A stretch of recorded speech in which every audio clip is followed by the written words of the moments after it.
नमस्कार, स्वराज एक्सप्रेस के खास प्रोग्राम जनता मांगे जवाब में आपका स्वागत है। आपके साथ मैं हूं एसपी त्रिपाठी। पहलगाम में हुए आतंकी हमले के बाद भारत ने पाकिस्तान को सबक सिखाने की ठान ली और सिर्फ जुबानी नहीं बल्कि 15 ऐसे एक्शन लिए जिसने पाकिस्तान की कमर तोड़ दी है। चाहे बात सिंधु जल संधि तोड़ने की हो या ऑपरेशन सिंदूर के तहत मिसाइल स्ट्राइक की, भारत ने हर स्तर पर पाकिस्तान पर नकेल कस दी है।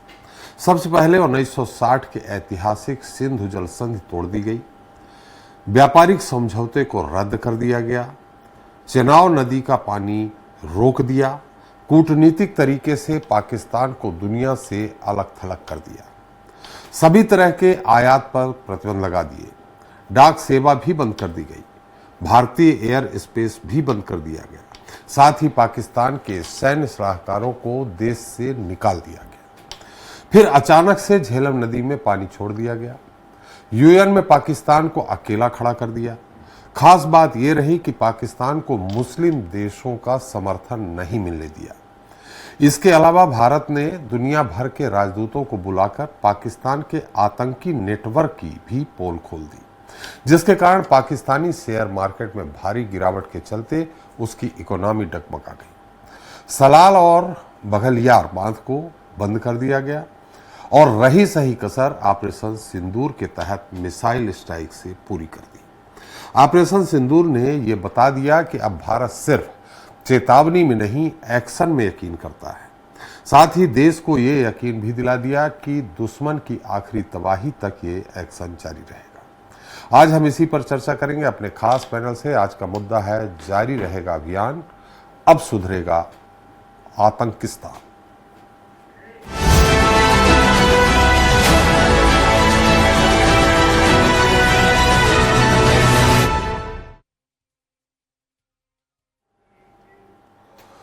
तो ऑपरेशन सिंदूर के अगले दिन यानी बीती रात पाकिस्तान ने भारत के 15 से ज्यादा सैन्य ठिकानों पर हमले की कोशिश की, जिसे भारत ने नाकाम कर दिया।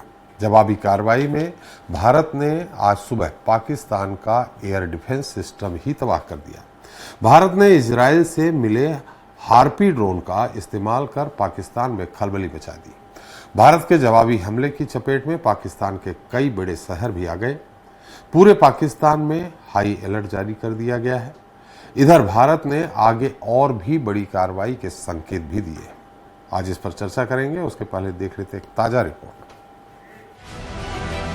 भारत और पाकिस्तान के बीच जंग शुरू हो चुकी है।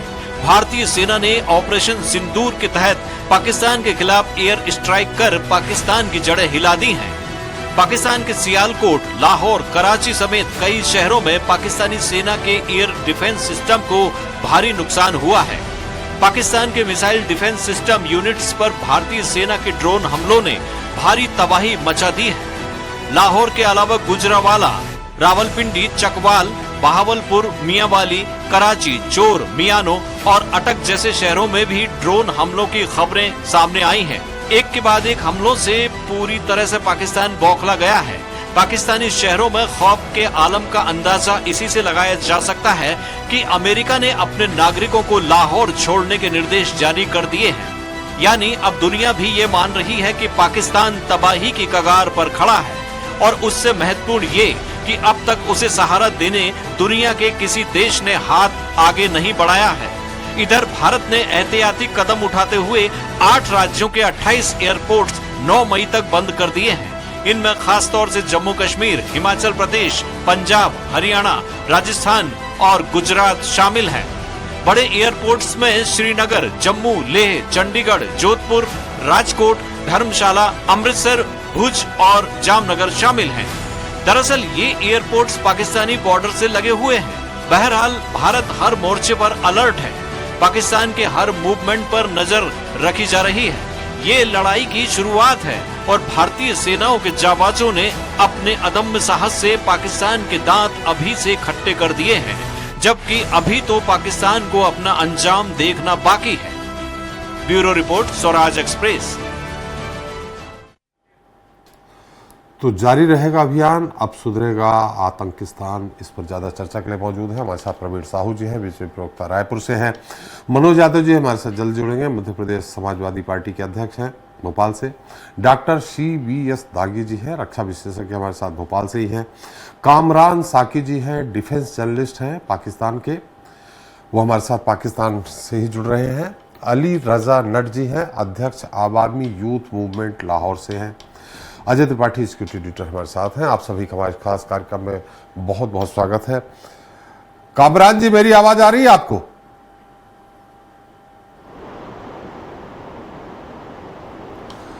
कामरान जी, मेरी आवाज आ रही है आपको?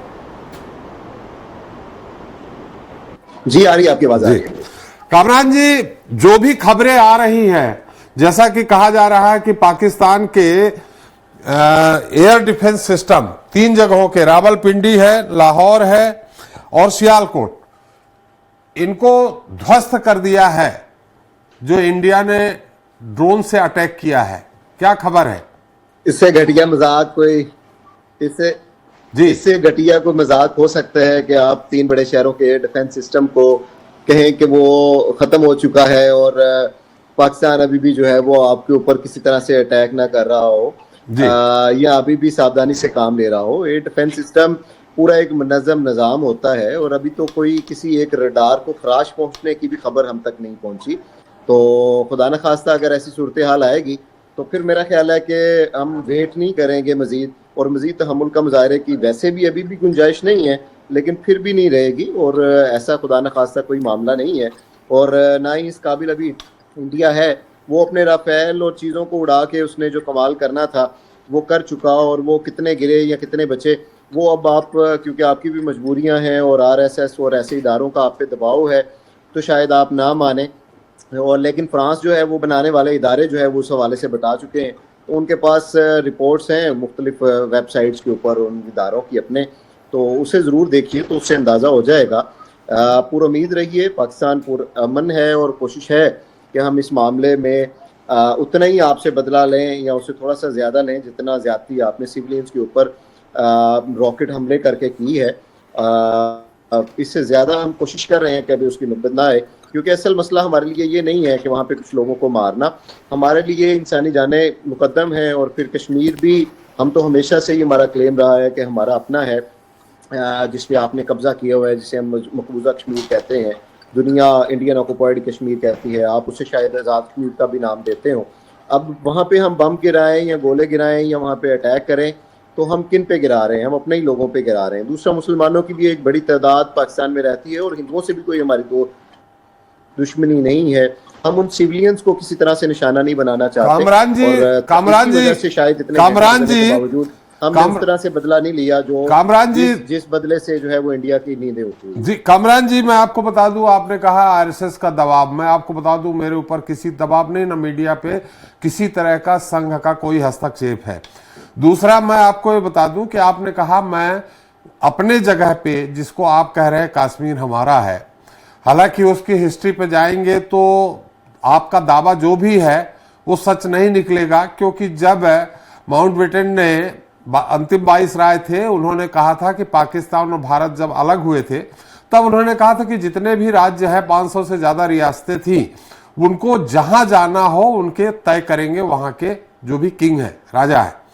इन स्थितियों में हरि सिंह उस दौरान थे और उन्होंने बाकायदे सिग्नेचर करके भारत में मिलने की इच्छा जाहिर की थी। स्वतंत्र देश या स्वतंत्र राज्य रहने की कोई भी उसमें वो नहीं था संभावना, और ये कहा गया था कि विकल्प नहीं है। अब इन स्थितियों में आपने कहा कश्मीर में हम नहीं चाहते। अब मैं आपको बता दूं, अवंतीपुरा, श्रीनगर, जम्मू, इन जगहों पे आपने मिसाइल अटैक किए हैं। वो अलग बात है कि हमारा S-400 उनको नाकाम कर दिया है। आप कह रहे हैं कि हमने अटैक नहीं किया, लेकिन यहाँ हमारे पास प्रूफ है कि यहाँ अटैक आपने मिसाइल से किया था, वो निस्तनाबूद हो गई। मक्खी भी नहीं भेजी, मैं आपको जिम्मेदारी से बता रहा हूँ। मक्खी को भी हमला करने के लिए नहीं कहा। अगर पाकिस्तान का कोई मिसाइल आएगा और आपका एंटी मिसाइल सिस्टम उसे इंटरप्ट करेगा तो फिर ज़रूर बताइएगा। तो यहाँ पे ऐसे कच्चे हमले हम नहीं करते कि आगे से वो नाकाम हो जाए। हमारी एक अब दोनों मुमालिक की लड़ाई की हिस्ट्री रही है और दोनों का एक अपना अपना जो है वो भरम भी दुनिया में बना हुआ है।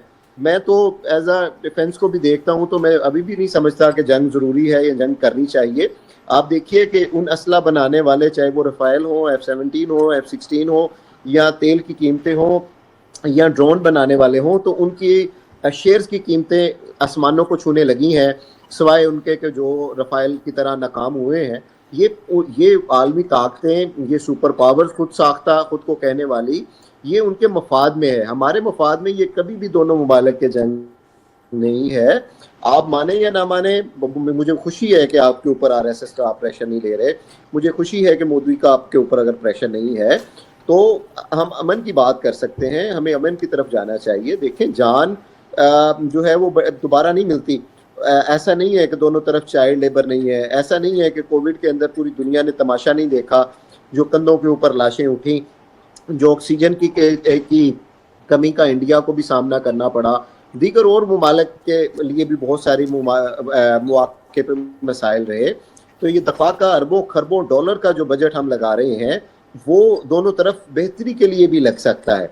तो इसमें बड़ा एक अहम किरदार जो है वो यकीनन पाकिस्तानी और इंडियन मीडिया का भी है। आप कल से CNN की रिपोर्टिंग देखें, गो कि मैं पूरा उनका कोई फ़ैन नहीं हूँ, लेकिन आपको बड़ी बैलेंस लगेगी जहाँ वो रेफरेंस के साथ बात करेंगे। ऐसा नहीं है कि वो कहेंगे कि जी इंडिया के सारे तैयारे पाकिस्तान ने गिरा दिए और इंडिया ने कुछ नहीं किया।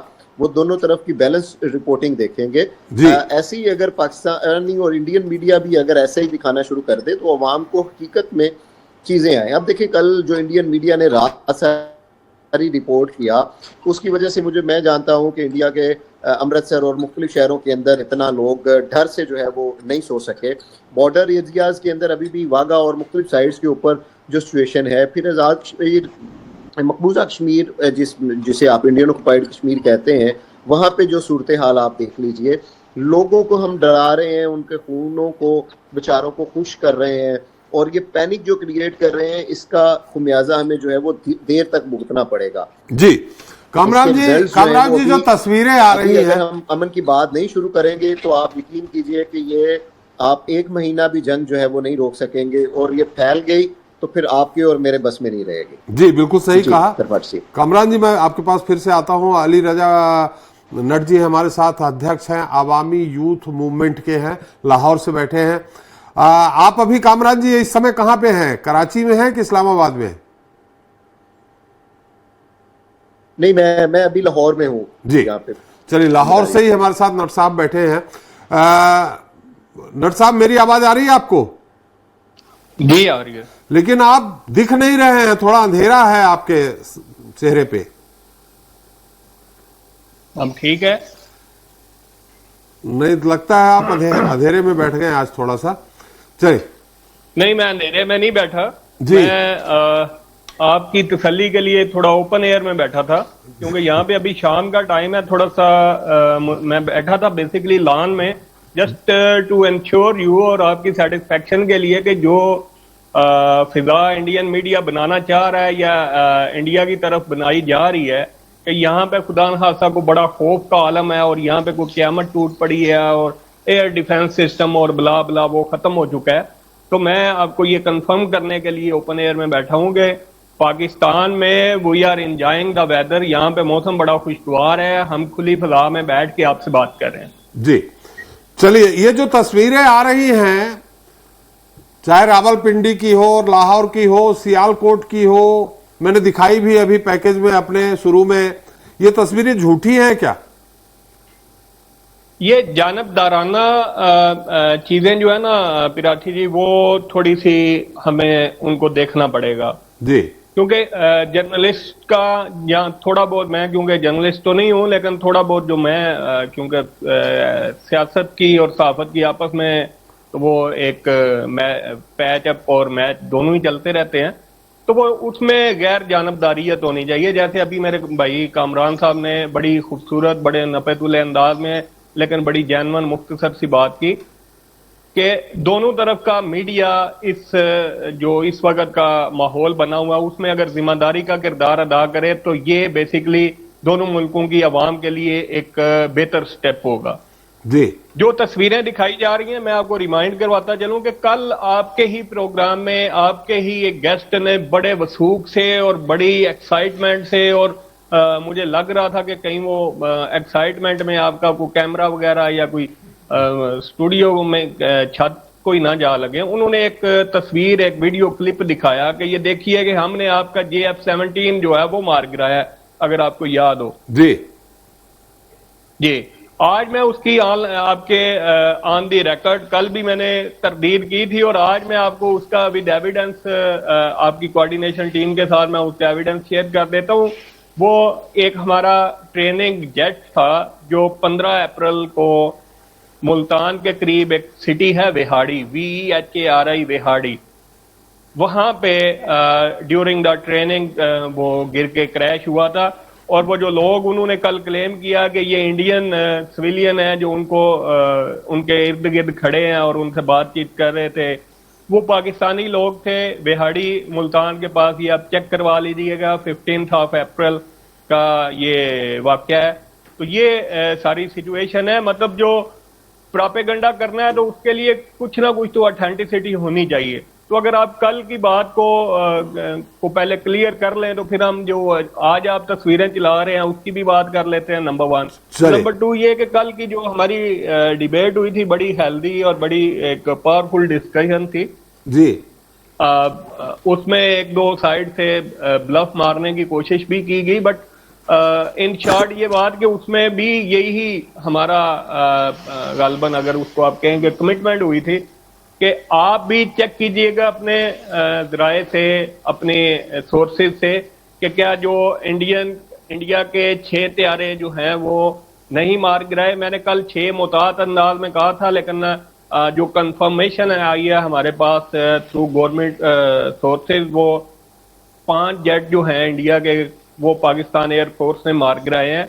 लेकिन इन सब के बावजूद मार गिराए हैं तो क्या किस किस जगह पे मार गिराए हैं? आपको पता होगा किस किस जगह गिरे हैं वो? मेरी वही मैंने आपको कल इसीलिए कहा था कि आप मोहल्ले वकू तो दुरुस्त बता रहे हैं, लेकिन साइड आप गलत, यानी मारे जाने की जो साइड है वो गलत बता रहे थे। वही बटिंडा आप बता दीजिए, आपने कहा था छक्का मारा और वो 6 हमने गिरा दिए, वो कहां गिरे हैं? जी, कहां गिरे हैं वो? एक तो आपने बटिंडा, आपने खुद 4 जगहों के नाम लिए थे क्योंकि वो थोड़े से नाउन नाम नहीं थे। तो बटिंडा तो मुझे याद है, 3-4 और स्पॉट्स हैं वहां पे भी। ये आपके टोटल 5, 6 मैंने कहा था, लेकिन मैं ये आपको रिकन्फर्म कर रहा हूँ कि 5 जो त्यारे हैं इंडियन एयरफोर्स के वो पाकिस्तान एयरफोर्स ने गिराए हैं। इसको आप चेक कर लीजिए, वो हिंदू टाइम्स, हिंदू अखबार में भी मौजूद था, इंडिया टुडे में भी था। आप बार द हिंदू का और इंडिया टुडे का नाम ले रहे हैं। मैंने खूब चेक किया, ना इंडिया टुडे में है ना द हिंदू में है।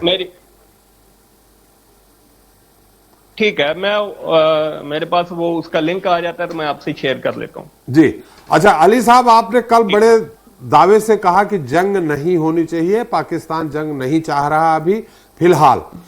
लेकिन मैं कामरान साहब आता हूं, आपके पास आता हूं।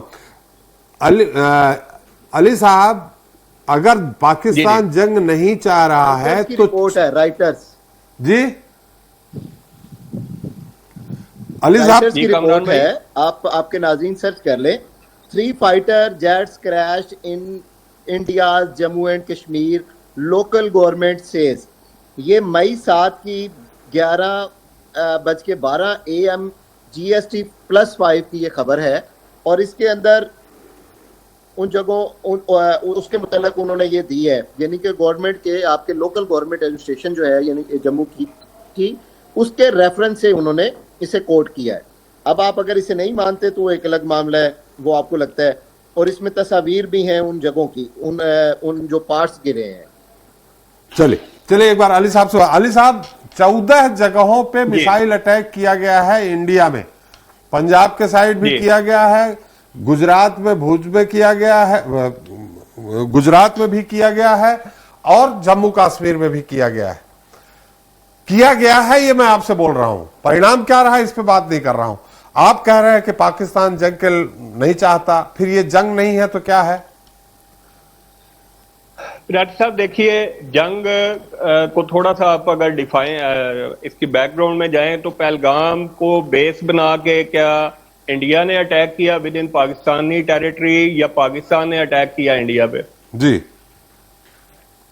जब इंडिया ने अटैक किया और इंडिया ने सिविलियन जो हैं स्पॉट्स हैं उनको निशाना बनाया, जो दुनिया के किसी भी जंगी कानून हो या पीस टेन्योर हो, इसके किसी भी कानून के मुताबिक, इखलाक के मुताबिक, किसी भी हवाले से वो जस्टिफाइएबल नहीं है। आप उसको एडमिट किया आपने कल कि हमने ये किया। आपका सारा मीडिया, आपका सारा जो सारी क़यादत है, वो सब के सब लीडरशिप इस चीज पे इतराते फिर रहे हैं कि हमने ये किया। कल आपके पैनल में बैठे एक कर्नल साहब ने इसको बड़े वसूख से कहा और मैं एक्सपेक्ट कर रहा था कि you will not own it. उन्होंने कहा जी कि हम इसराइल हमारे साथ खड़ा है और अमेरिका हमारे साथ खड़ा है और हम ये सब कुछ करके दिखाएंगे। बट अनलकीली मैं आज थोड़ा सा इस पे शॉक से ज्यादा डिसअपॉइंट हुआ हूँ कि आप ही के अभी इंट्रो में ये बताया गया कि इजरायली सपोर्ट के साथ और इजरायली गालबन ड्रोन या जो भी आपने गैडगेट का नाम लिया, अब देखिए आप अगर जेट तैयारों से उस पे ड्रोन पे आ गए हैं तो कल को आपने वो जो कागज के होते हैं उड़न खटोले, उन पे भी आना है।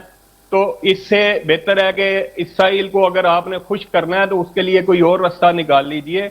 इसराइल की जो अभी तक की बैकग्राउंड है और उसको जो चलाने वाले हैं उनकी तारीख अगर देखें तो वो अपने बाप के भी सगे नहीं रहे। आप इस वक्त जिस इसराइल के कहने पे और जिसकी थपकी पे और आपके कल के जो पैनलिस्ट था, मैं आज एक्सपेक्ट भारत देश को, अली साहब, भारत देश को ना इसराइल से जरूरत है ना अमेरिका की किसी देश की जरूरत नहीं है। भारत देश अपने आप में बहुत मजबूत है। मैं तो कोट कर रहा हूँ ना बिराजी साहब, देखिए कल भी मैं आपके साथ ही डिबेट में बैठा था। कल वाले एंकर कोई और आज वाले और तो नहीं है ना? जी जी, हम ही और आप हैं। को क्या याद नहीं है कि कल आपके कर्नल साहब थे गालबन, मुझे नाम याद उनका, जी जी जी, उन्होंने क्या ये बात कल नहीं की थी? और आज आपका जो इंट्रो है और जो आपने इसमें पैकेज चलाया गया उसमें इसराइल का हवाला नहीं दिया गया।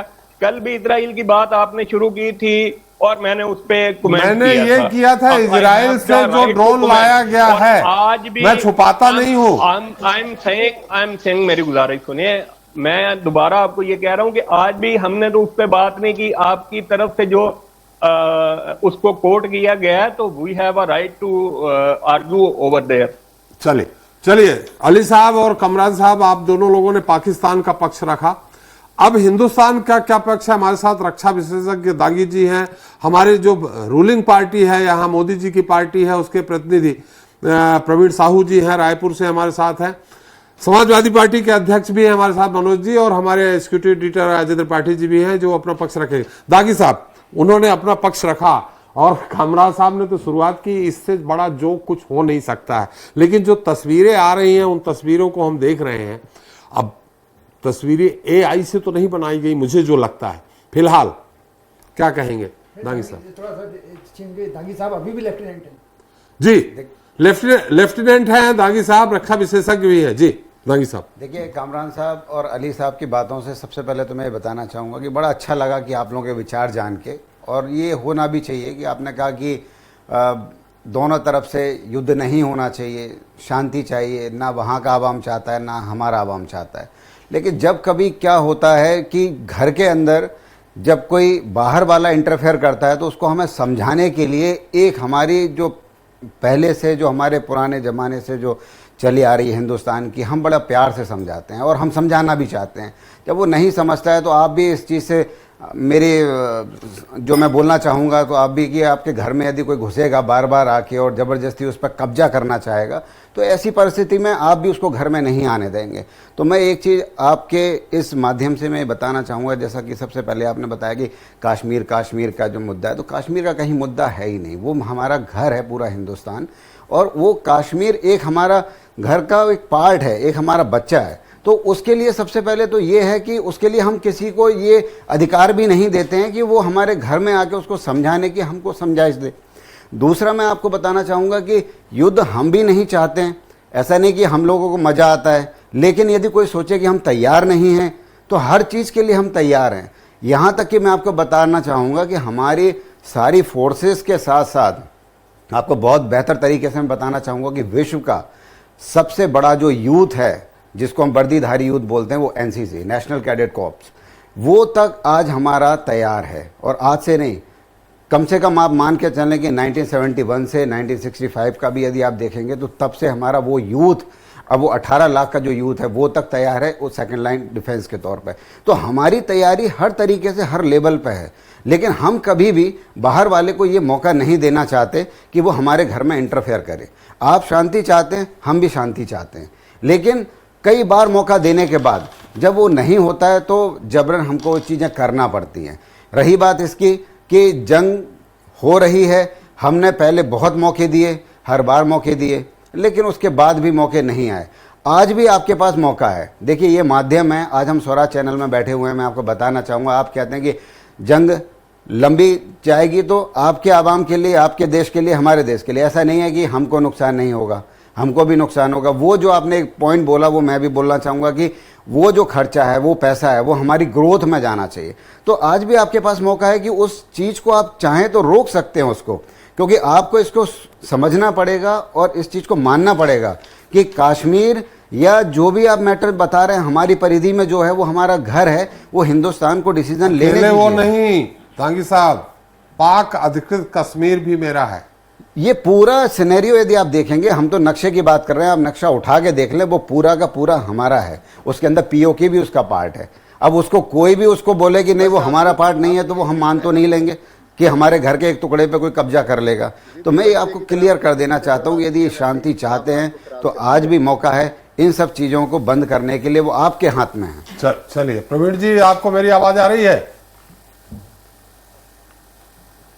बिल्कुल सुन पा रहा हूं आपको मैं। प्रवीण जी, हमारे साथ राजनीतिक दल के पाकिस्तान के भी प्रतिनिधि बैठे हैं, अध्यक्ष आवामी यूथ मूवमेंट के अली साहब लाहौर से हैं, कामरान साहब डिफेंस एक्सपर्ट हैं जी, पत्रकारिता के मामले में डिफेंस जर्नलिस्ट ही कहलाते हैं। उन्होंने भी अपनी बात रखी, बोले अमन चैन है पूरी तरह से, पाकिस्तान में कुछ नहीं है, पाकिस्तान का कोई नुकसान नहीं हुआ है, जो नुकसान हुआ है भारत का हुआ है। अभी अली साहब ने कहा कि 5 फाइटर प्लेन उन्होंने गिरा दिए मार के, कल 6 बोल रहे थे, कल भी बैठे थे, आज उन्होंने अधिकृत तौर पे 5 बोले हैं। मैंने कुछ तस्वीरों की भी उनसे बात की कि जो तस्वीरें सामने आ रही हैं वो उन्होंने कहा कि बनाई हुई है या पुरानी है, कहीं और जगह की तस्वीरें दिखा के हम लोग इतरा रहे हैं, मतलब भारत देश इतरा रहा है। क्या कहेंगे थोड़ा सा संयमित भाषा में, क्योंकि हमारे वो भी अतिथि हैं और उन्होंने अपने देश की बात रखी है, हम अपने देश की बात रख रहे हैं। बिल्कुल। सबसे पहले आप सभी को नमस्कार, प्रणाम, और विशेष रूप से मैं पाकिस्तान से जुड़े जितने भी हमारे दोनों आदरणीय हैं उनको नमस्कार कहूँगा। आपके पूरे पाकिस्तान को भी मैं सादरपूर्वक प्रणाम करता हूँ, नमस्कार करता हूँ, क्योंकि हमारी भारत की संस्कृति है कि हम सभी का हम नमस्कार और प्रणाम करें। रही बात, देखिए, मैं इनके लिए केवल एक शेर कहकर पूरी बात कहना चाहूँगा कि तेरे पैरों के नीचे ज़मीन नहीं है, कमाल तुझे फिर भी यकीन नहीं है। जिस रोटस आदरणीय, अगर हम बात करें, कामरान जी बात कर रहे थे, या शायद मेरे ख्याल से आवामी यूथ मूवमेंट के जो अध्यक्ष है वो बात कर रहे थे कि रोटस में उसमें कुछ कोट किया है, वही रोटस की वेबसाइट को, वही लिंक को मैंने खोल के रखा है। अगर मैं उसको कोट करूं ना तो उसमें क्या लिखा हुआ है कि पाकिस्तानी ऑफिशियल्स ने कहा है कि इतने जेट गिरे, लेकिन कहीं भी कंफर्मेशन नहीं है। इसी में लिखा हुआ है कि भाई इट इज नॉट कंफर्म करके। तो निश्चित रूप से पूरा पाकिस्तान आज भ्रम के माध्यम से पल रहा है, और निश्चित रूप से पूरे पाकिस्तान को मैं केवल सरल शब्दों में कह दूंगा, छेड़ा है तो छोड़ेंगे नहीं।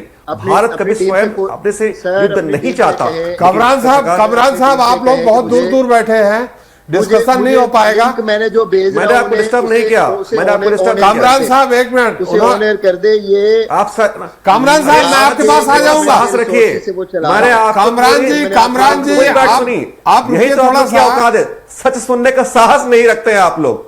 कामरान जी सुन लीजिए, एक एक बात सुनी है। ना आपको मैं करना करना चाह रहा हूं। मैं वो नहीं हूं कि कल आपको बताऊं आगे के क्या था। अरे मैं भी आपको बता दूं, यही रॉटर्स का वेबसाइट मैंने खोला हुआ है के सोर्सेज से रिपोर्ट किया है। वही बात देखिए, आप जो चलिए रॉटर्स छोड़िए, बीबीसी के वेबसाइट में क्या लिखा हुआ है, कामरान साहब में क्या लिखा हुआ है। अरे कामरान जी बात सुन लीजिए, फाइटर जेट्स क्रैश। कामरान जी बात, आप अपनी बात कह लीजिएगा, मैं फिर आऊंगा। कह दिए ना कि तेरे पैरों के नीचे जमीन नहीं है, कमाल है फिर भी तुझे यकीन नहीं है। कहा है, मैंने नहीं कहा ना पाकिस्तान को वो कोट कर। चलिए कामरान जी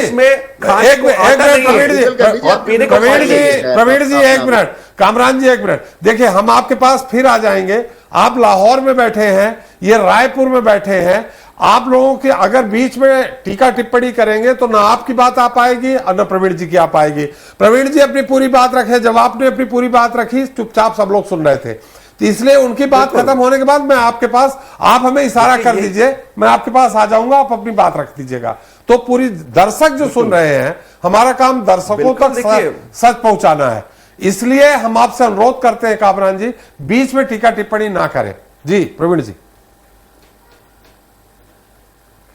आदरणीय त्रिपाठी जी, आज मैं भारत को रिप्रेजेंट कर रहा हूं बड़े गर्व से, और आज पूरे भारत नहीं पूरे विश्व ने देख लिया कि जिस प्रकार भारतीय सहनशील होते हैं, लेकिन यही पाकिस्तान लोग हैं जो बीच में टीका टिप्पणी करके टोकते हैं। प्रवीण जी उस तरफ मत जाइए, मैं चाहता तो बीच में इंटरप्ट, उस तरफ मत जाइए प्लीज।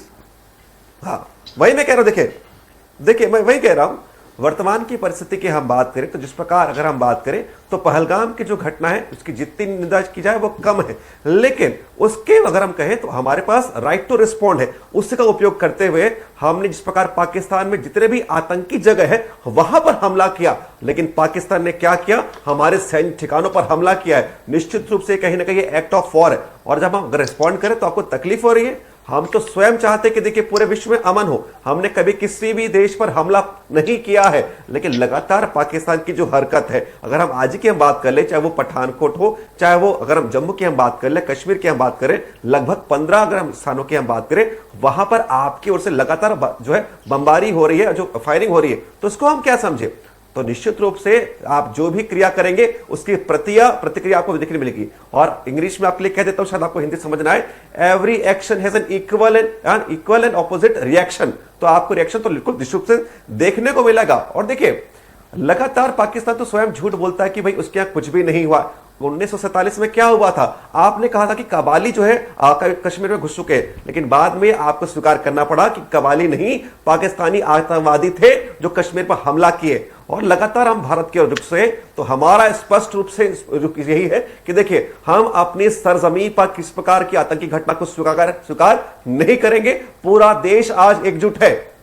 जी चलिए मनोज जी, विपक्षी दल है आप, आज एकजुट है सारे राजनीति, आज सर्वदलीय बैठक भी हुई है। बहुत बहुत धन्यवाद, आपने अच्छे मुद्दे पे डिबेट रखी है त्रिपाठी जी, और मैं सभी साथियों को प्रणाम करता हूं।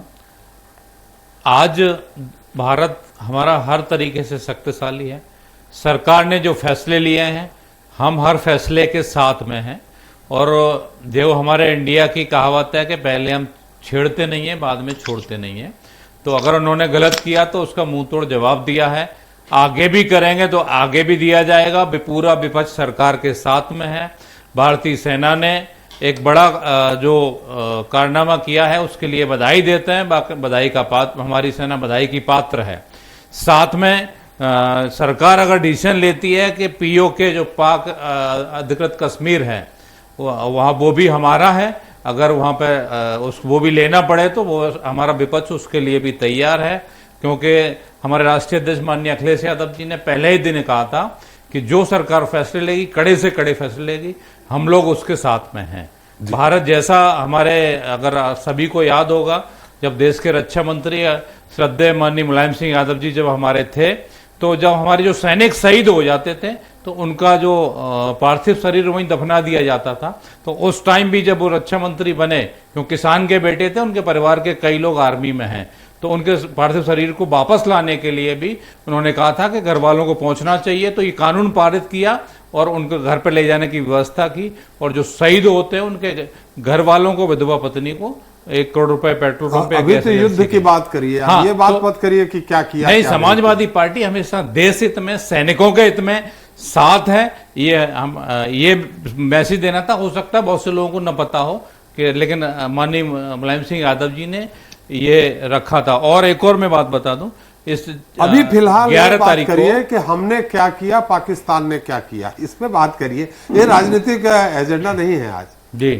तो जो हमारे इंडिया ने, हमारे सैनिकों ने, हमारी सरकार ने जो कदम उठाए, सराहनीय कदम है, हम लोग उसका पूर्ण समर्थन करते हैं। और आगे भी मेरा तो कहना यह है कि हम लोग तैयार हैं कि जो पाक अधिकृत कश्मीर है उस पर हम लोग ताल ठोंके उस पर कब्जा करें। चलिए अजय जी, थोड़ी सी जानकारी, हमारे कामरान जी और आप आपस में फोन में बात करते रहे, संभवतः है किसी एक संस्थान में शायद आप लोगों ने साथ काम किया।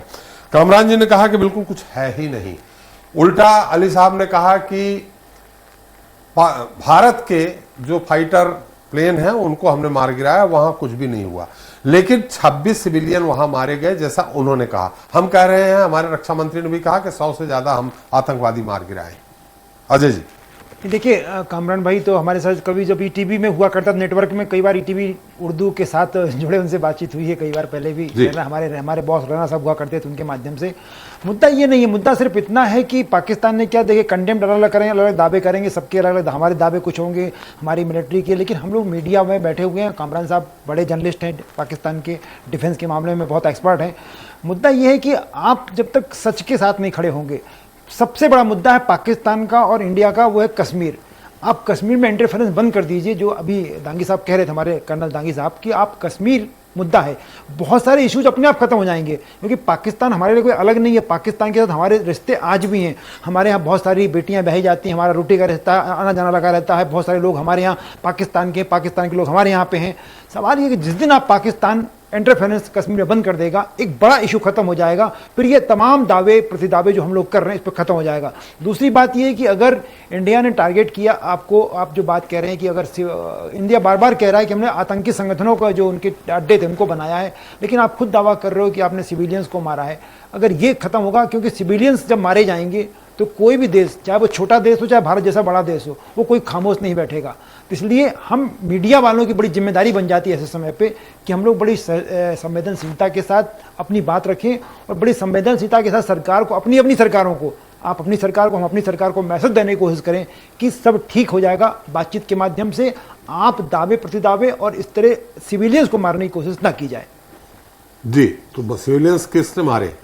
वही मैंने पाकिस्तान की तरफ से जो पहलगांव की बात कर रहे हैं आप? दोनों बातें जी, पहलगाम में मारे। कामरान जी, अब आप, प्रवीण जी अपनी बात रख रहे थे, आप बीच में रखना चाह रहे थे, आप अपनी बात रख लीजिए। साथ में अली साहब से हम सवाल करेंगे। पहले आप अपनी, प्रवीण जी ने जो बात कही थी, आपने कुछ कोट किया था कि नहीं ऐसा नहीं, खबर ये है, आप बता दीजिए।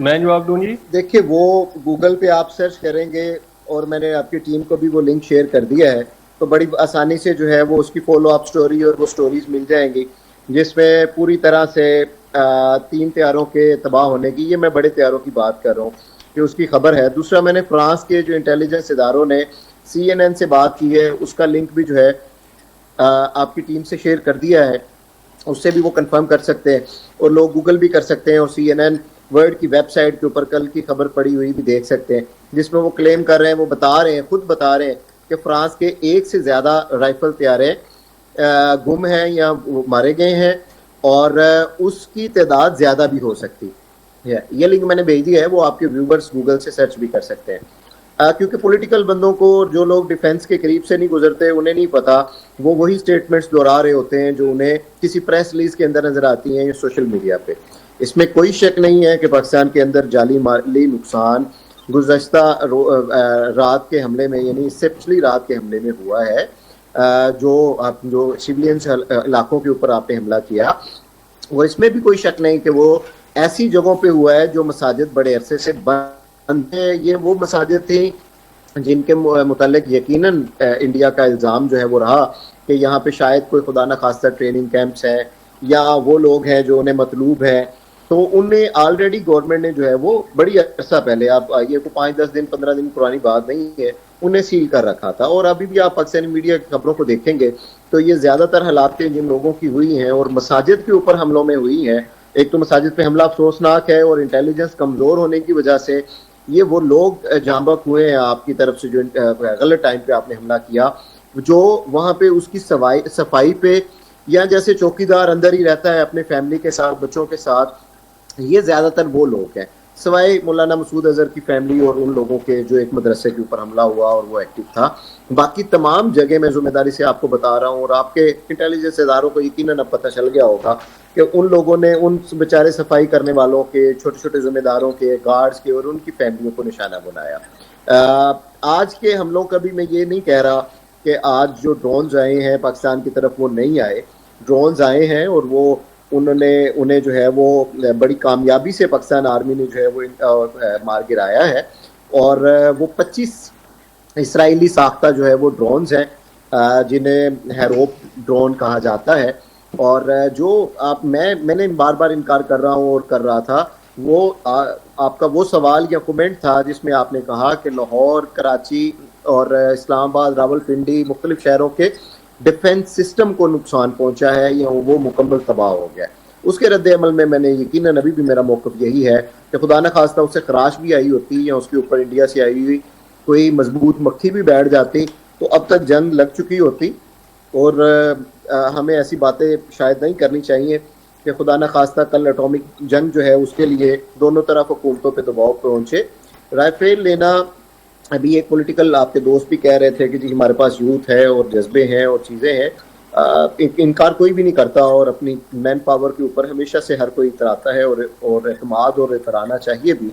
लेकिन राफेल जैसी टेक्नोलॉजी होते हुए अगर आप उसे चला नहीं पाए और वो गिरा दिया है, मैं कहता हूँ कि एक तो फ्रांस का अपना इदारा जो आपको दे रहा है उसका वो मान रहा है ना, वो मुल्क मान रहा है।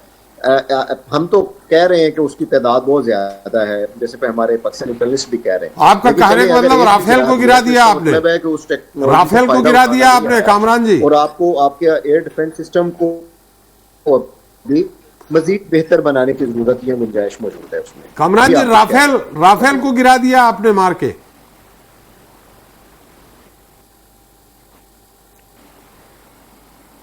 मुझे आपकी आवाज पूरी तरह नहीं आई, आप कुछ कह रहे हैं? कामरान जी, आपका कहना है कि राफेल जो फ्रांस से लिया है इंडिया ने, उससे इंडिया ने अटैक किया था और आपने उसको मार के गिरा दिया, यानी पाकिस्तान ने उसको मार के गिरा दिया, ये कह रहे हैं आप? जी, मेरा मौक़िफ़ यही है जी। और ये ना सिर्फ मेरा मौक़िफ़ है बल्कि मैंने आपकी टीम को एक लिंक भेजा है।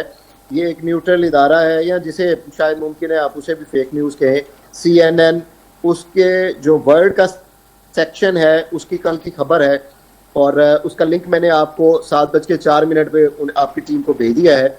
अगर आप चाहेंगे तो मैं उसका टेक्स्ट भी जो है वो पढ़ दूंगा, जिसमें जिक्र है कि एक से ज्यादा हमारे राइफल, और उसने ये भी जिक्र किया है कि ये पहली दफा हुआ है कि हमारा इस तरह का हथियारा जो है वो गिरा हो। यानी उन्हें भी अफसोस है कि वो शायद आप इस्तेमाल नहीं उसे कर पाए और वो गिरा हो, क्योंकि उनके अरबों डॉलर्स के शेयर्स हैं मार्केट के अंदर। ये उसका मैंने निकाल लिया है। A high ranking French intelligence official told CNN one Rafale jet fighter jet operated by Indian Air Force IAF in what would mark the first time that one of the sophisticated France-made warplane has been चलिए lost वो हम देख लेंगे चूंकि अभी बहस का time है तो अपन पाकिस्तान had claimed to नहीं, कामरान जी उसको मत पढ़िए, कामरान जी उसको मत पढ़िए, जिक्र किया है उसने, वो हम देख लेंगे। आपने लिंक शेयर किया है। हम आपसे एक सवाल कर रहे हैं, कल अली साहब से भी सवाल किया था कि अजहर मसूद और हाफिज अब्दुल मलिक ये टेररिस्ट हैं या सिविलियंस हैं? अली साहब ने यही बोला था सिविलियंस है। मैं आपसे वही सवाल कर रहा हूं कि अजहर मसूद और हाफिज अब्दुल मलिक ये टेररिस्ट हैं, ये आपकी नजर में, पाकिस्तान की नजर में, या सिविलियंस है? देखिए, जब तक आप कोई ऐसे ठोस शवाहिद नहीं दे देते और पाकिस्तान की अदालतें या कोई उसे जो है वो गुनाहगार नहीं करा दे देती, तब तक कोई भी ना टेररिस्ट बन सकता है, ना कोई आतंकवादी उस तरह से आप उसे कह सकते हैं, ना ही वो कोई मतलूब शख्स होगा, वांटेड लिस्ट में ऐड होगा।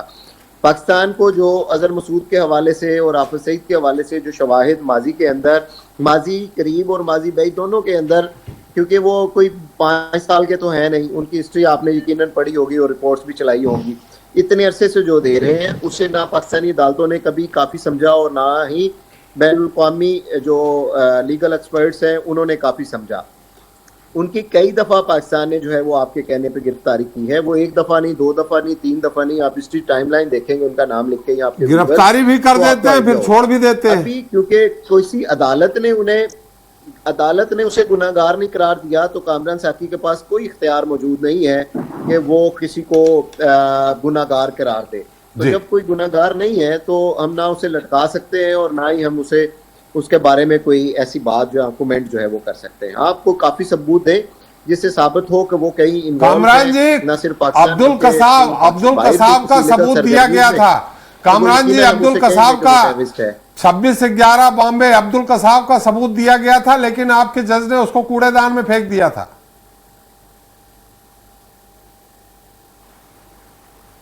मैं आपकी बात पूरी समझ नहीं पाया। मेरे पास रिमोट एरिया बॉम्बे में 26/11 जो घटना हुई थी, आप दोहरा दें कामरान जी। बॉम्बे में 26/11 जो घटना हुई थी, अब्दुल कसाब जिंदा पकड़ा गया था, जो आपके मुल्तान के आसपास किसी गांव का रहने वाला था। पूरा प्रूफ सहित आपके पाकिस्तान सरकार को दिया गया था, लेकिन आपके जज ने उसको कूड़े मैदान में फेंक दिया था।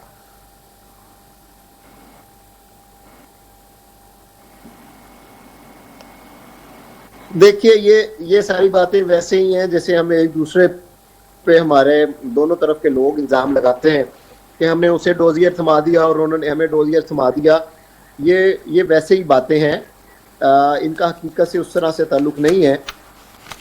हमें मैं पहले भी अर्ज कर चुका हूं कि हमें मुस्बत रहना चाहिए और आगे बढ़ना चाहिए। कश्मीर का अगर मसूद अजहर की भी अगर आप बात कर लें तो वो आपको मतलूब क्यों है? कश्मीर के मुद्दे के ऊपर है ना। आपको लगता है कि वो वहाँ पे उनके मदरसे से शायद कोई लोग टेररिस्ट जाते हैं, तरबियत लेके जाते हैं, या वो उनकी जहन साजी करते हैं, या मुमकिन है कि आपको लगे कि वो शायद वहाँ पे कोई फंडिंग इकट्ठा करता हो और वो वहाँ पे टेररिस्ट टैक्स के अंदर इस्तेमाल होती हो। तो हम तो उससे पहले स्टेट लेवल पे ये कह रहे हैं आपको कि आप कश्मीर के मामले को हल कर लीजिए, आप UN की करारदादों के तहत उसका सोल्यूशन निकाल दीजिए। एक पैनलिस्ट ने खुद माना कि वो उन करारदादों या उनका मुतालबा ये है कि रेफरेंडम करवा दीजिए। हम तो रेफरेंडम के लिए भी तैयार हैं कि मामला किसी तरह जिस तरह कश्मीरी अवाम चाहते हैं उनकी ख्वाहिशात के मुताबिक हल हो। कामरान जी, कल मैंने अली साहब से भी सवाल किया था। हो जाए। कामरान जी, मैं रोक रहा हूं आपको। आप जनमत संग्रह की बात कर रहे हैं कश्मीर में, बलूचिस्तान में क्या कर रहे हैं आप लोग?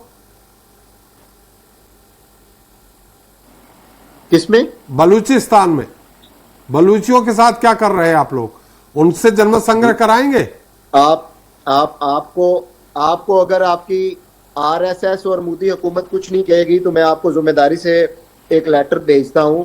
आप आइए, मैं आपको सिंध, बलूचिस्तान, उन तमाम जगहों की सैर कराने के लिए तैयार हूं जहां पे जिसे आप बहुत बड़ा कन्फ्लिक्ट जोन समझते हैं, या जिन इलाकों से हमने कलभूषण जैसे लोगों को पकड़ के इंडिया के हवाले माजी के अंदर दुनिया भर को दिखाया है और उसकी शिनाख्त की दी है। मैं आपको जिम्मेदारी से उन इलाकों को दिखाने के लिए तैयार हूँ।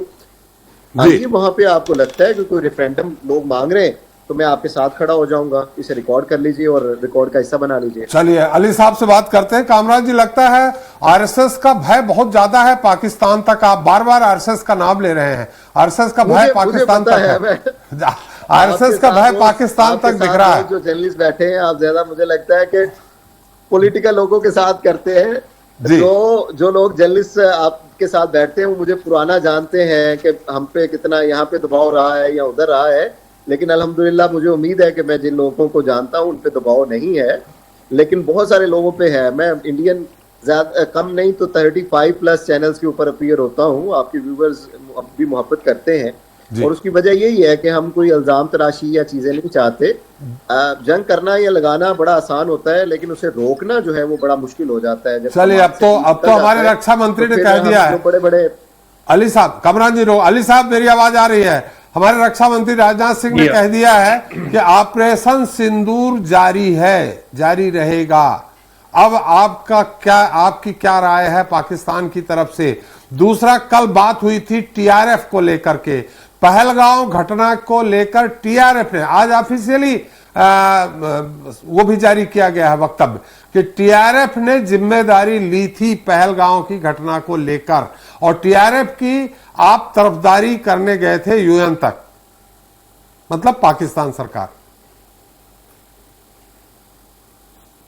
देखिए कल भी आपसे इसी मामले में बात हुई थी, तो आप असल में जो टॉपिक होता है ना उससे बहुत ज्यादा लेफ्ट राइट हो गए असल बात को, मतलब जहां से आपको ये लग रहा होता है ना कि यार यहाँ पे इनका कोई सख्त मौकफ आ रहा है या यहाँ पे हमारी बात गलत हो रही है, तो फिर आप वो तारीख में ले जाते हैं, फिर आप 47 पे 65 पे 98 पे और इस तरह से बात ना। अगर तो हम टॉपिक पे रहें तो आई थिंक सो ये जो डिबेट या डिस्कशन होती है ये किसी नतीजे पे भी पहुंच जाया करती है।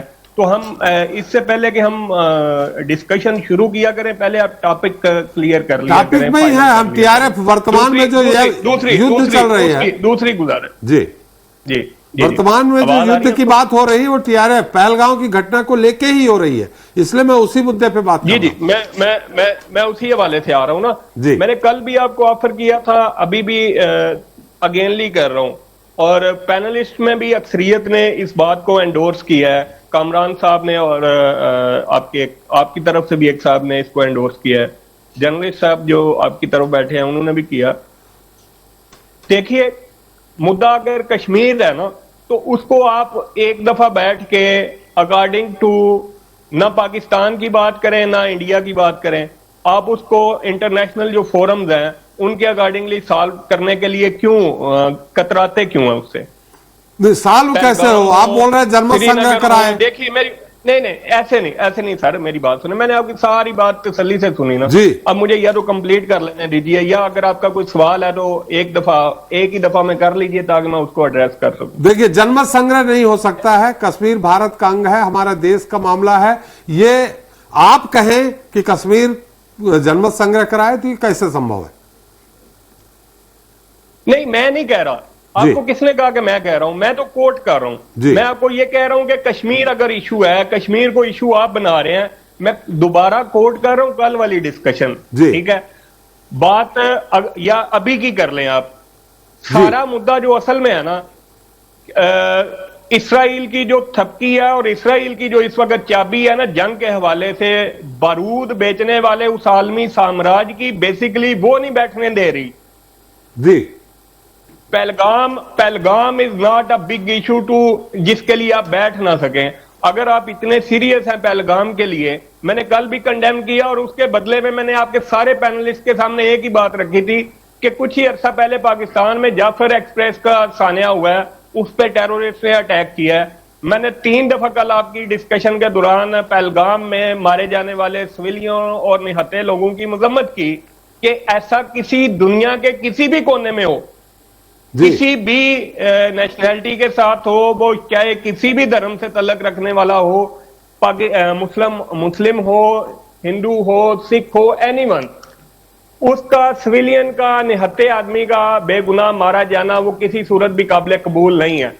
उसके जवाब में आपने हमें इसराइल की सपोर्ट की जो वो धमकी दे दी कि देखें हम तो जंग लड़ेंगे और जंग होगी और फैसला कुन होगी क्योंकि अमेरिका और इसराइल हमारे साथ खड़े हैं। ये हमारे गेस्ट थे तोमर जी, उन्होंने किया था, हम इजराइल की बात ही ना करें। जी मैं वही आपको ना, क्योंकि कल की बात आपको याद नहीं आ रही, मैं इसलिए आपको टाइम ले रहा हूं इसको रिमाइंड करवाने। बीते दिन की क्या याद करना, आगे के दिन की बात करें।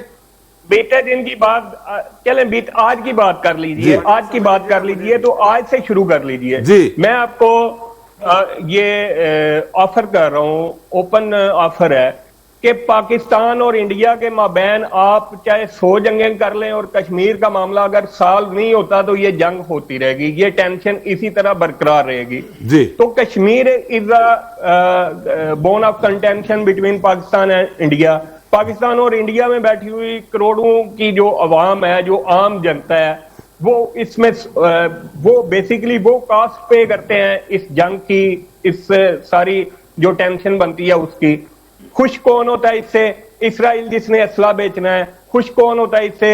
अमेरिका जिसने अपनी चुदराहट कायम करनी है। खुश कौन होता है इससे? आलमी साम्राज्य जो इस खित्ते में अमन नहीं चाहता। तो आपको पाकिस्तान, हमने आपको ओपनली कल भी ऑफर की थी, बलोचिस्तान वाली बात अभी आप कामरान साहब से कर रहे थे, उन्होंने भी वही मेरे वाला मौक़िफ़ दोहराया कि पाकिस्तान, आप कश्मीर के लिए अगर राजी नहीं है, कश्मीर में भी रेफरेंडम करवाइए। आपको अगर आपकी गवर्नमेंट इजाजत दे तो यहाँ पे आपकी सिक्योरिटी और आपकी इज्जत और आपका ड्यू प्रोटोकॉल हम आपको प्रोवाइड करते हैं। हम पाकिस्तान के जिस भी खित्ते में, जिस भी स्पॉट पे आप हाथ रखें, हम वहां पे आपको लेके जाना को तैयार हैं और हम आपको गारंटी करते हैं। और इसके बावजूद अगर आपको ये सारी चीजें काबिल कबूल ना हों तो पाकिस्तान के जिस भी हिस्से में इंटरनेशनल फोरम और किसी भी गैर जानबदार इंडिपेंडेंट फोरम के थ्रू अगर आप करवाना चाहें, रेफरेंडम करवाना चाहें, तो we are openly offering you. चलिए चलिए, हमारे साथ बीजेपी प्रवक्ता हैं प्रवीण जी, चूंकि समय खत्म हो रहा है, हमने कामरान जी से, अली जी से सिर्फ 1 घंटे का टाइम लिया था। इसकी डिबेट और आगे बढ़ सकती है अगर वो लोग टाइम देने को तैयार हैं। प्रवीण जी, नहीं देखिए, अब देखिए पाकिस्तान का पक्ष आ गया है, महत्वपूर्ण विषय जी। आप सरकार के प्रति, मोदी सरकार मतलब सबकी है, प्रधानमंत्री हैं, लेकिन भारतीय जनता पार्टी की वो प्रतिनिधि हैं और आप भी प्रतिनिधि हैं। दावा आया है पाकिस्तान की तरफ से कि कोई नुकसान नहीं, अमन चैन है, भारत का नुकसान हुआ है, राफेल को गिरा दिया मार के, लेकिन उसमें कहीं नहीं लिखा है। उन्होंने जो लिंक भेजी है, हमारे सहयोगी ने मुझे बता दिया है कि जो लिंक दी है उसमें कहीं भी नहीं लिखा है कि वो इंडिया का राफेल है, इंडिया जिसको उपयोग करता है। जी प्रवीण जी। वही तो देखिए जी, पहले क्लियर कर दिया। कमरान जी फिर से आ जाऊंगा मैं आपकी बात। पूरा पाकिस्तान झूठ बोलता है, आप सुनने का साहस रखिए कामरान जी। देखिए एक मिनट प्रवीण जी, एक मिनट, अरे सच सुनिएगा कामरान जी, सुन लीजिए। अब मैंने पहले भी कहा था कि बीच में नहीं, हमने अभी प्रवीण जी से सवाल किया। जी सुन लीजिए। जी प्रवीण जी, देखिए मैं कहता हूं, देखिए पूरा पाकिस्तान झूठ बोलता है। और रही बात, देखिए आदरणीय कामरान जी कह रहे थे कि भाई सोशल मीडिया पे इधर उधर की बातें हैं। भाई आपके सम्मानित संसद में फॉर्मर मेजर, अगर मैं बात करूं, ताहिर इकबाल जी स्वयं रो रहे हैं कि भगवान ईश्वर अल्लाह पाकिस्तानी को बचा ले, तो वो क्या वो झूठ बोल रहे हैं? क्या उनके आंसू झूठे? आपके मेंबर ऑफ पार्लियामेंट संसद में बोल रहे हैं कि भाई अल्लाह उनको पाकिस्तानी लोगों को बचा ले, क्या उनकी बातों को हम झूठा कहेंगे? रही बात, देखिए ये बात कह रहे थे इंटरनेशनल फोरम की। अरे भाई इंटरनेशनल फोरम की हम बात करूं तो 1 मई 2019 को मसूद अजहर को ही जो है UNSC, United nation security council ने आतंकवादी, इंटरनेशनल आतंकवादी घोषित किया है, जिसको आज तक आपके देश ने आतंकवादी करार नहीं दिया। तो लगातार झूठ बोलने का काम पाकिस्तान करता है कि वही पाकिस्तान है जो लगातार कह रहा था कि 9/11 का मुख्य आरोपी ओसामा बिन लादेन उनके देश में रहता ही नहीं था, लेकिन मारा कहां पर जाता है? एबटाबाद में, जो पाकिस्तान में ही होता है। और रही बात ये जो रेफरेंडम की हम बात कर रहे हैं, बलूचिस्तान में चलिए रेफरेंडम कर लेते हैं।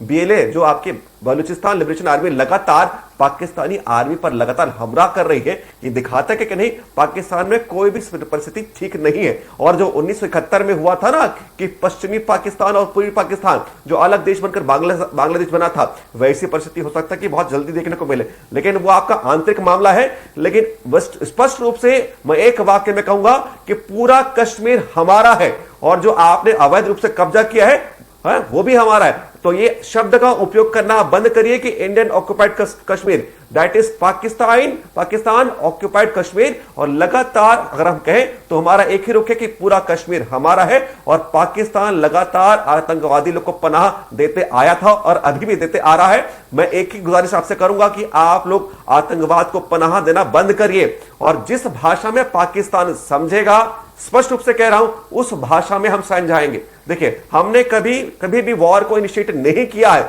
लेकिन यदि आपके ओर से कोई भी यदि एक्शन होगा तो उसका इक्वल और ऑपोजिट रिएक्शन आप झेलने के लिए तैयार रहिए। India has the right to respond and we will respond timely. तो लगातार मैं कहना चाहूंगा, और जो पहलगाम की आप घटना की आप बात कर रहे हैं, भाई कौन है उसके, अगर मास्टरमाइंड की आप बात करें, आप आज तक नहीं स्वीकार कर रहे कि आतंकवादी कहां से आए। वो आतंकवादी आते हैं पाकिस्तान से, आपकी सरजमी से आते हैं। तो निश्चित रूप से चाहे वो अगर 9/11 की हम घटना की हम बात कर ले, 26/11 जो मुंबई की घटना की हम बात कर ले, जितने भी हम घटना की बात करें, सबके तार पाकिस्तान से जुड़े हैं। सारे आतंकवादी का हम कहें ठिकाना तो पाकिस्तान है। तो ऐसा तो कोई संयोग नहीं हो सकता। निश्चित रूप से आपकी सरकार उनको संरक्षण दे रही है। इसलिए मैं लगातार कह रहा हूं कि आप लोग आतंकवाद को पनाह देना बंद करिए और पूरा का पूरा कश्मीर हमारा है और ये हमारा इंटरनल मैटर है। आपको उसमें दखल देने के कोई भी अधिकार आपको नहीं है। चलिए अब खैर युद्ध की बात हो रही है, समय समाप्त हो गया है। कामरान जी और अली साहब, हम चाहेंगे कि कल फिर हम और आप आगे की बहस जो दिन भर कार्रवाई होती है, आज बात हुई है रावलपिंडी और ड्रोन स्ट्राइक की, कल फिर बात करेंगे, फिर आप उसको नकारिएगा कि हुई कि नहीं हुई, हमारे यहाँ क्या हुआ हिंदुस्तान में। दागी साहब चलते चलते बहुत संक्षेप में दागी साहब जी। मैं खाली एक लास्ट आपको बताना चाहूँगा कि कश्मीर, यदि आप प्रॉब्लम को सॉल्व करना चाहते हैं, कश्मीर और पीओके की बात करना बंद कर दें। हम आपको एक ऑफर देते हैं कि यदि आपको ऐसा लगता है आपके घर में कुछ ऐसे बदमाश बच्चे हैं जो घर में रहते हैं, कभी कभी आपसे नहीं संभल रहे हैं, आप हमारे साथ आ जाइए। हम हिंदुस्तान पूरा एक पाकिस्तान को दोबारा से वापस लेने को भी तैयार हैं। तो यदि आप चाहते हैं तो वो ऑफर अगले कुछ घंटे जो है वो इंतजार कीजिए और मेरी दुआ है कि रात जो है वो खैरियत से निकले। और आज जो आपने बोंगी हरकत की है ड्रोन्स वाली, मुझे उम्मीद है कि अगले 48 घंटों में इसका भरपूर जवाब मिलेगा। दुआ कीजिए कि वो नौबत ना आए। चलिए रिकॉर्ड पे रखिए। चलिए अब तो शुरुआत हो गई है कामरान साहब, हमारा तैयार रहिए। देखिए छेड़ा है, छोड़ेंगे नहीं। आप इतना कमजोर ना समझे हमारे फोर्स को। आपको डिबेट एंड हो रही थी। मैं आपको 10 मिनट बाद, अगर आप ये डिबेट जारी रखते हैं तो मैं आपको 10 मिनट बाद ज्वाइन कर सकता हूं। और ये जो एंडिंग आपके कमेंट्स हैं, इनको मैं रिस्पॉन्ड करना चाहूंगा। जी बिल्कुल बिल्कुल है। चलते चलते वो आपके पुराने मित्र अजय जी कुछ बहुत संक्षेप में जी समझ मैं कहना चाहता हूं कि जो दांगी साहब ने बात कही, कर्नल दांगी ने, कि वो सारा मसला कश्मीर का है। कश्मीर और इंडिया का जब भी नाम आता है आपको पता नहीं क्या हो जाता है। कत्तील सिपाही साहब बहुत बड़े शायर हैं पाकिस्तान के, उनका मशहूर शेर है कि जब भी आता है मेरा नाम तेरे नाम के साथ, ना जाने क्यों लोग मेरे नाम से जल जाते हैं। जिस आग में जलती है समान नुमाइश के लिए, हम तो उस आग में गुमनाम से जल जाते हैं। तो जिस दिन कश्मीर वाला इशू हो जाएगा। और दूसरा फिर मैं एक और बस कहना चाहूँगा, बहुत राहत इंदौरी हिंदुस्तान के बड़े मशहूर शायर, उन्होंने बड़े उससे कहा है कि दुश्मनी जम के करो पर इतनी गुंजाइश रहे हम कभी दोस्त हों तो शर्मिंदा ना होना पड़े। चलिए अलग बात। बहुत बहुत धन्यवाद कामरान साहब, अली साहब आपका, प्रवीण जी आपका, दागी साहब आपका, मनोज जी आपका और अजय जी आपका हमारे साथ चर्चा में शरीक होने के लिए और अपना समय देने के लिए। तो कहते हैं जंग किसी मसले का हल नहीं, लेकिन अगर जंग के बिना कोई मसला हल ही नहीं हो तो क्या किया जाए। दरअसल दुनिया में शांति कायम करने के भी अपने वसूल हैं। बार बार पीठ पर वार कर खाकर खामोश रहना दरिया दिली नहीं बल्कि कायरता कहलाती है। और यही वो टर्निंग पॉइंट है जहां पाकिस्तान ने भारत को कमजोर आंकने की गलती कर दी है। पहलगाम में आतंकी हमले की जुर्रत करने वाला पाकिस्तान बीते 2 दिनों से अपनी गलती की सजा भुगत रहा है। भारत ने पाकिस्तान पर आसमान से वो आफत बरसाई है कि उसे जमीन पर छुपने की भी जगह नहीं मिल रही। पाकिस्तान ये सोचकर भी थर्रा रहा होगा कि आसमान के साथ साथ जब भारत जमीन और समंदर से हमला करेगा तब क्या हालात बनेंगे। बहरहाल आतंक के खिलाफ भारत की ये तो महज शुरुआत भर है। अभी तो आतंक के सरगना को उसके अंजाम तक पहुंचाना बाकी है। आज इतना ही, नमस्कार।